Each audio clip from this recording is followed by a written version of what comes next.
श्री कृष्ण का और गाती जाए। मैंने मेहंदी रचाई रे कृष्ण नाम की, मैंने मेहंदी रचाई रे कृष्ण नाम की, मैंने बिंदिया सजाई रे कृष्ण नाम की, मैंने बिंदिया सजाई रे कृष्ण नाम की, मैंने मेहंदी रचाई रे कृष्ण नाम की, मैंने मेहंदी रचाई रे कृष्ण नाम की। जय हो।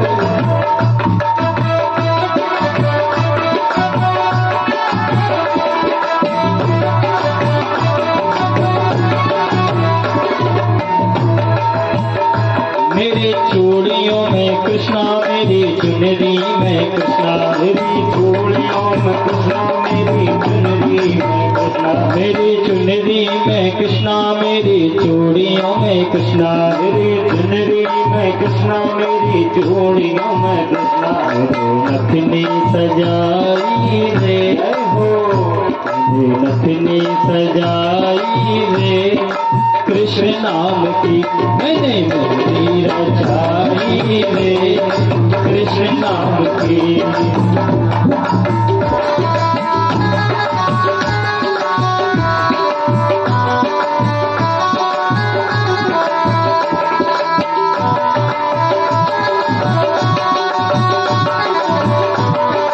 तालियों का स्वागत करते हुए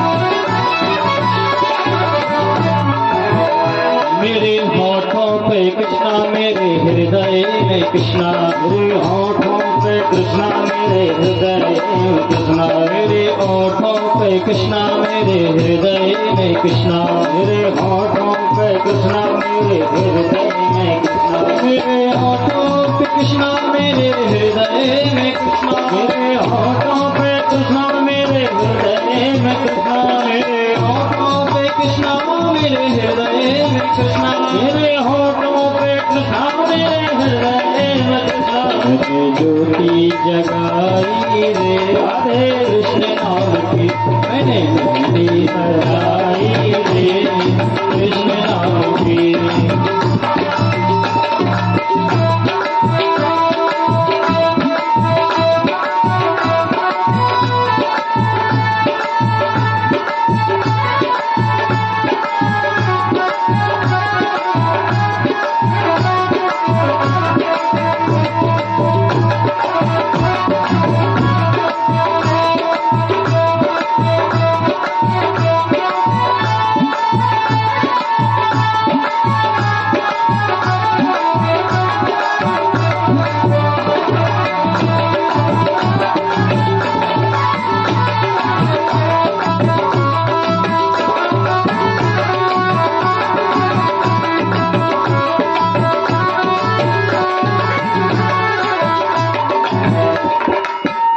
मेरे प्रीतम है कृष्णा, मेरे जीवन है कृष्णा, मेरे प्रीतम है कृष्णा, मेरे जीवन है कृष्णा, मेरे प्रीतम है कृष्णा, मेरे जीवन है कृष्णा, मेरे प्रीतम है कृष्णा, मेरे जीवन है कृष्णा, मेरे प्रीतम है कृष्णा, मेरे जीवन है कृष्णा, मेरे प्रीतम है कृष्णा, मेरे जीवन है कृष्णा।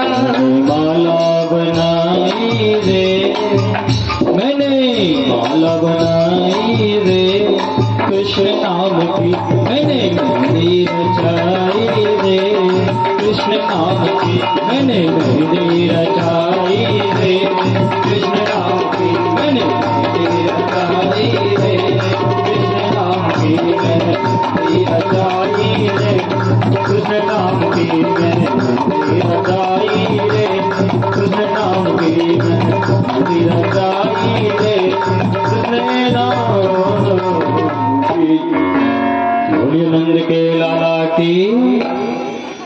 बार बोल दो राधे राधे। हमें तो लग रहा है कभी जने सो गए, नींद आ गई। हर बात मैं कहा करता हूँ कि कुंभकर्ण की पत्नी का नाम था निद्रा देवी। क्या नाम था? निद्रा देवी।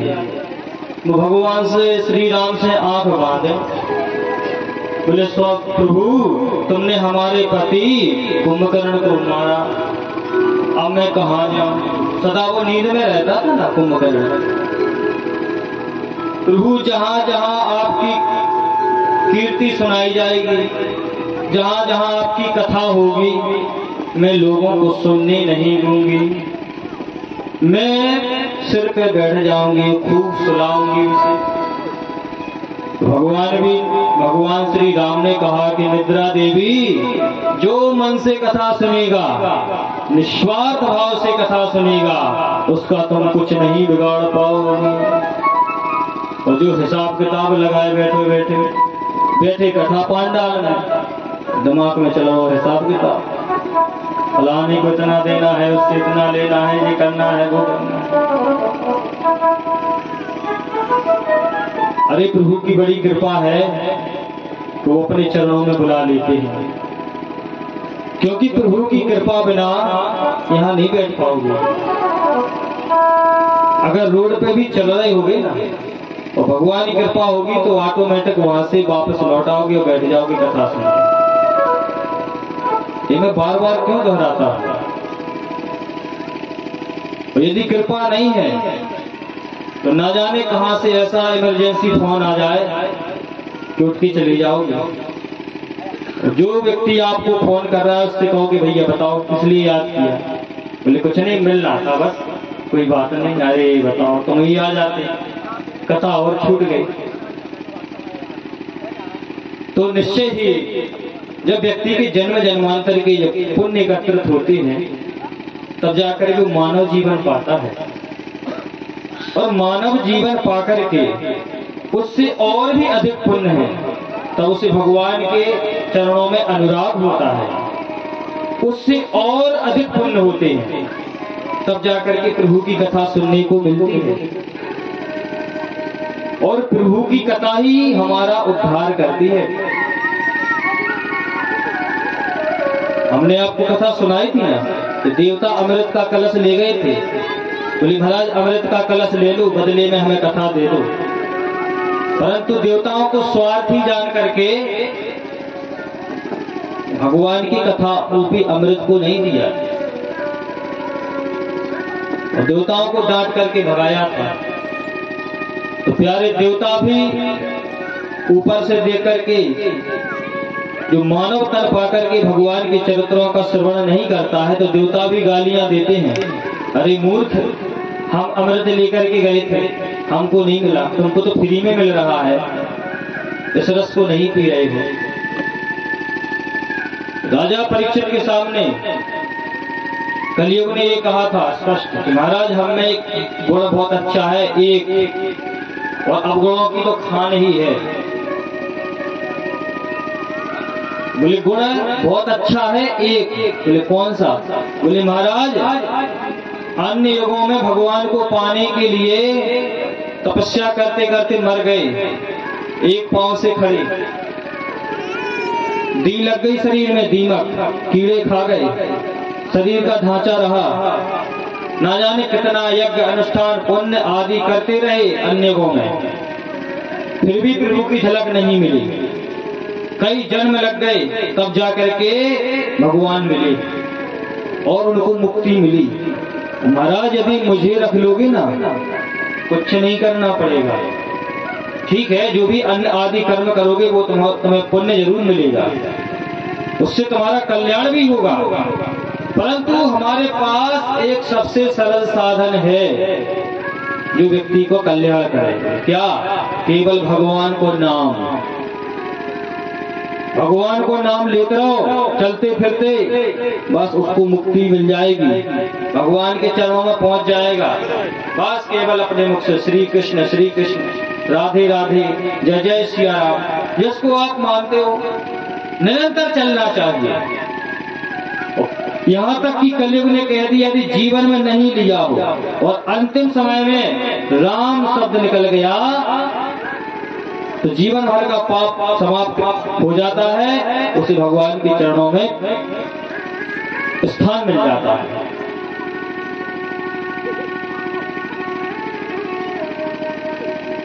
राजा परीक्षित को ये गुण बहुत अच्छा लगा था,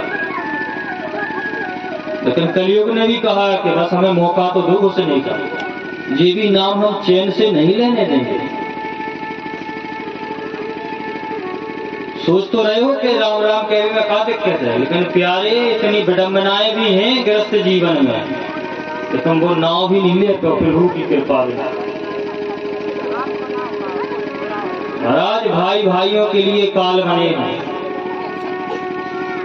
अब क्या कहें आप साहब, यहाँ बुजुर्ग लोग बैठे हैं, ठीक है समय बदल रहा है।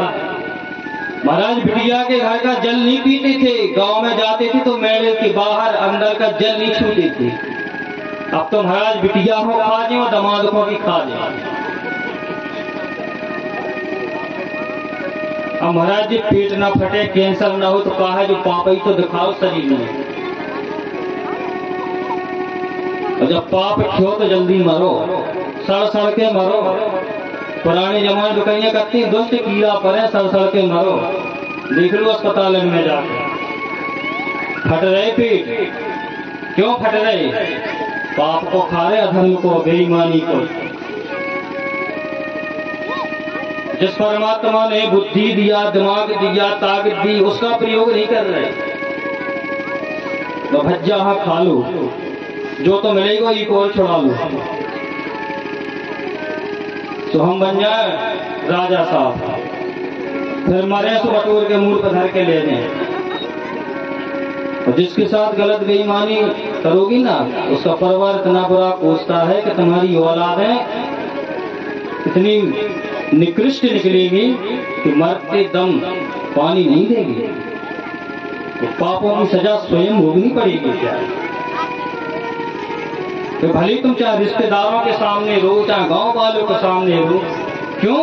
क्योंकि तुमने अधर्म का रखा है ना। कलयुग सवार है, कलयुग, क्योंकि धन में भी कलयुग का वास है। जहाँ मेहनत और ईमानदारी का है उसमें लक्ष्मी जी का और नारायण का वास है। जहाँ बेईमानी का, धोखेबाजी का रखा हुआ है उसमें कलयुग का वास है। जहाँ कलयुग का वास रहेगा तो बुद्धि तो भ्रष्ट हो ही जाएगी ना।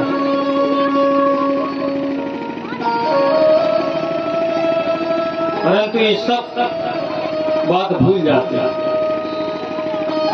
सुना ही होगा आप लोगों ने कि विनाश काले विपरीत बुद्धि, सर्वनाश का समय आता है तो बुद्धि भी बिगड़ जाती है।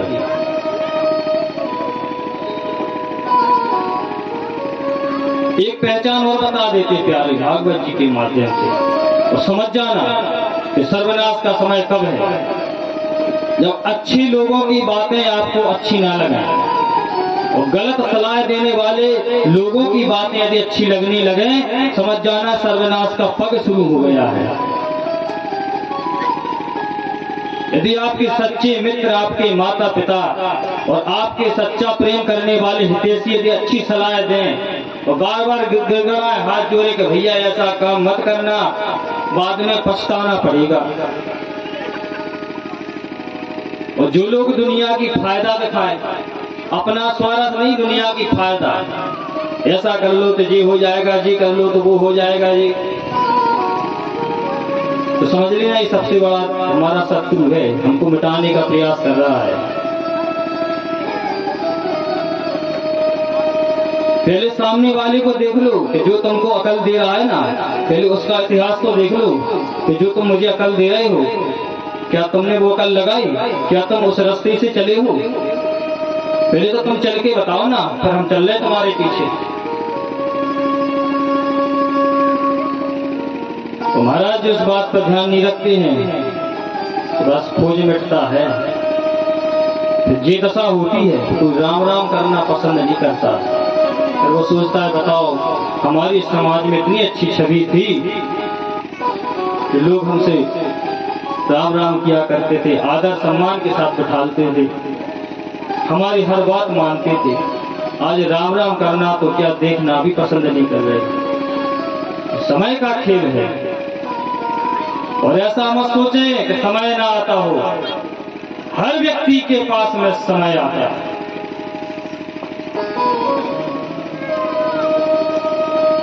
क्योंकि समय सबको देखता है कि कौन किसका मजाक बना रहा है, कौन आदमी छोटी छोटी बातें बड़ा चढ़ा करके कर रहा है। महाराज विपदा तो शंकर जी पे भी पड़ गई। भस्मासुर जैसा दैत्य पीछे पड़ा, भोलेनाथ भी भागते रहे। जब भोले बाबा जैसे भगवान नहीं बच पाए, अरे तो हम तुच्छ मानव कैसे बच सकते हैं। इसलिए कलयुग ने कहा है, इतना सरल तो है कि बस राम राम जपना, अपना कल्याण करना। लेकिन हमारे आने से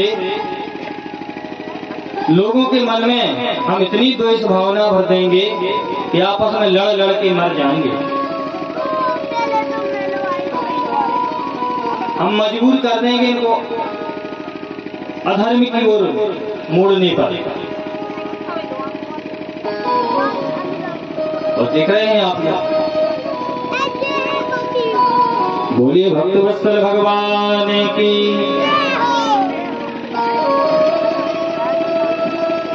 अब आगे सुखदेव जी राजा परीक्षित को कथा सुना रहे हैं। गर्ग संहिता के आधार पर कथा छोटी सी मिलती है।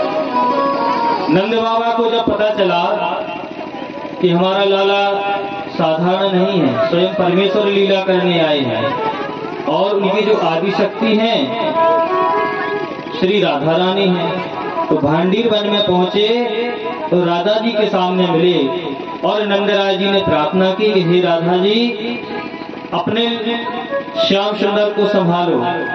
हमने आपके बारे में सुना तो हम इनको लेकर के आए और आप अपने अंक में ले लो। तो श्री राधा जी ने ले लिया और नंद बाबा कहीं चले गए। तो प्रभु और श्री राधा रानी अपनी किशोर अवस्था में प्रकट हुए। धरती माता ने प्रकट होकर के स्तुति की।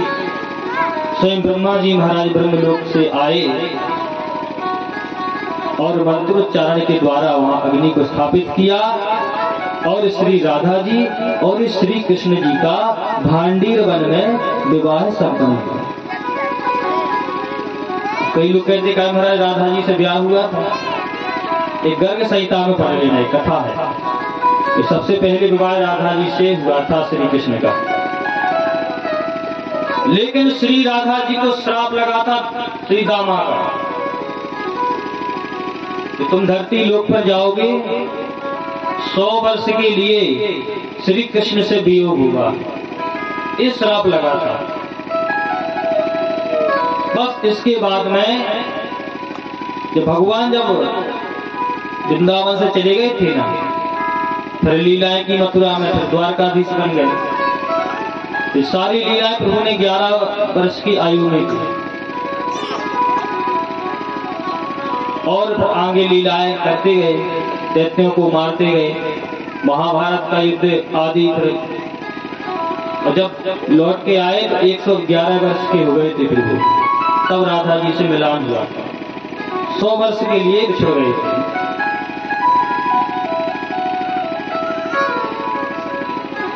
आगे सुखदेव जी कहते हैं तो कुछ महात्मा लोग भगवान का प्रेम पाने के लिए कई हजारों वर्षों तक तपस्या की। तो भगवान ने प्रकट होकर के उन ऋषियों से कहा कि मांग लो, क्या चाहिए। तो ऋषियों ने हाथ जोड़ करके प्रार्थना की, बोले प्रभु मुझे कुछ नहीं चाहिए, सिर्फ देना चाहते हो तो हमें आप अपना प्रेम दीजिए, हमें प्रेम चाहिए।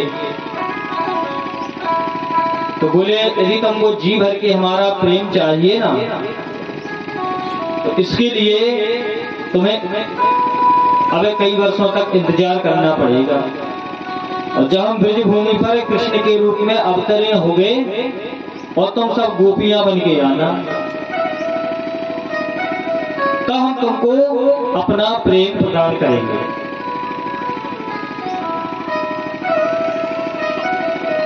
महाराज आजकल भगवान श्री कृष्ण के रास के बारे में लोग ना जाने क्या क्या नरगर बोलते हैं। भगवान श्री कृष्ण ने रास रचाया था तो कामदेव भी आया था वहां पर, और इतने बाणों का प्रहार किया कि कुछ नहीं, तुम्हारा शर्मिंदा हुआ, चरणों में साष्टांग लेट गया। बोले क्यों, तुमने कुछ नहीं बिगाड़ पाया, जाओ लौट जाओ। तो वही फिर कामदेव अगले जन्म में भगवान श्री कृष्ण का पुत्र प्रद्युम्न के रूप में उसका जन्म हुआ। तो वही वो जो ऋषि थे ना, वही गोपियों के रूप में प्रकट हुए। अब भगवान की लीलाओं को देख देख कर मस्त कार्तिक का महीना आया और छोटी छोटी गोपियां माता कात्यायनी की उपासना करने लगी। कार्तिक स्नान करें, माता कात्यायनी से प्रार्थना करें कि मैया हमें श्री कृष्ण ही पति रूप में प्राप्त हो। लेकिन एक काम उनसे गलत हो जाता था। वो ब्रह्म मुहूर्त में जाती थी और जब यमुना मैया में स्नान करती थी तो वो वस्त्र पहन के नहीं, निर्वस्त्र होकर के स्नान करती थी। और जो निर्वस्त्र होकर के स्नान करता है उनका व्रत भंग हो जाता है।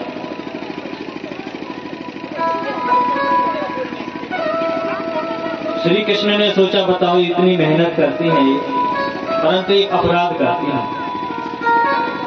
मेरे प्रभु तुरंत वहां पहुंचे और वस्त्र जो रखे थे वो नदी के पार पर रखे हुए थे, वे स्नान कर रहे थे। तो चुपचाप श्री कृष्ण ने सबके वस्त्र उठाए और कदम्ब के वृक्ष पर चढ़ गए और गोपियों की तरफ पीठ किया और उधर टेढ़ा मुंह करके मधुर मधुर बंसी बजाने लगी। तो जो गोपियां आपस में बतला रही थी, स्नान कर रही थी, तो उनको मुरली की आवाज सुनाई पड़ी। तो देखा कृष्ण मुरली बजा रहे हैं और जब देखा तो वस्त्र ही नहीं बाहर। अब घबरा गई, हे भगवान हमारे वस्त्र कौन ले गया, अब मैं कैसे निकल सकती हूँ यहाँ से। अचानक एक गोपी की नजर पहुंची ऊपर कदम दिख रही, देख बहन अब केवल डूबी है, केवल गर्दन दिख रही। बोले देख वो है, बोले नंद को लाला, सबन के वस्त्र वहीं रखे। तुरंत बोले हे लाला हमारे वस्त्र लौटा दो, तुम जानते हो मैं यशोदा मैया से तुम्हारी शिकायत करूंगी कि हमको स्नान भी नहीं करने देता। लाला ने कहा टेढ़ा मुंह करके कि तुम पहले निकलो तो तब तो हमारी शिकायत कर पाओ। हम महाराज कैसे निकले, प्रार्थना करने लगी, याचना की, अरे लाला ऐसा मत करो, हमारे वस्त्र नहीं ले जाओ, हमारे वस्त्र वापस कर दो। श्री कृष्ण ने कहा तुम जानते हो कार्तिक का महीना है, तुम स्नान कर रही हो, व्रत भी कर रही हो, ये भंग होता है, निर्वस्त्र स्नान करती हो, जानते हो माता यमुना का अपमान होता है और जल में वरुण देवता के दूत घूमते रहते हैं। तुम यमुना मैया का अपमान करती हो, तुम्हें कैसे पुण्य का फल मिलेगा।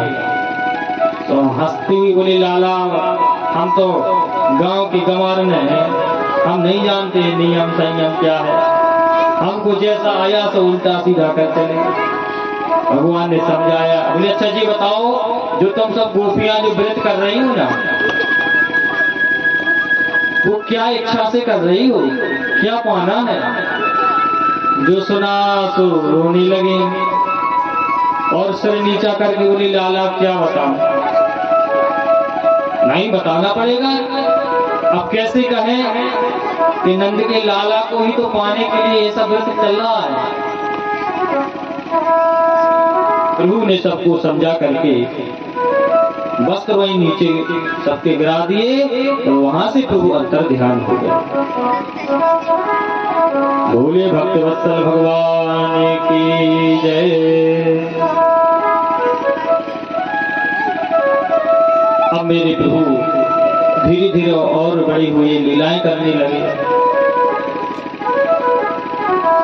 एक दिन मैया की गोद में लेटे हुए थे और मैया से हंसते हुए बोले, बोले मैया एक बात पूछूं?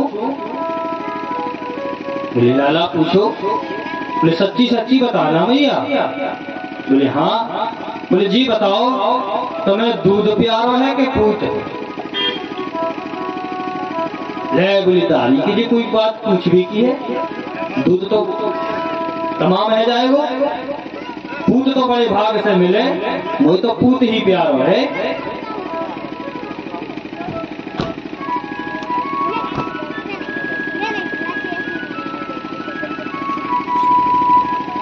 अब मेरे प्रभु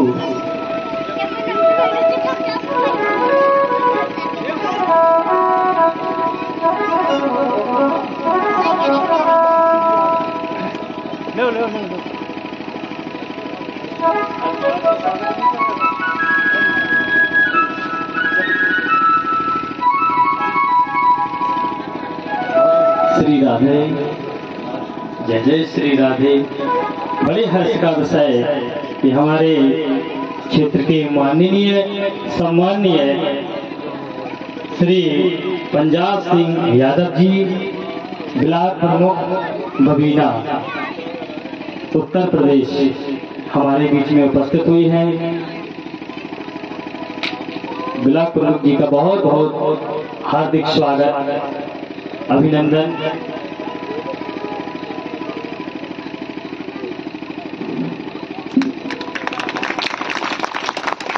भोले भक्तवत्सल भगवान की।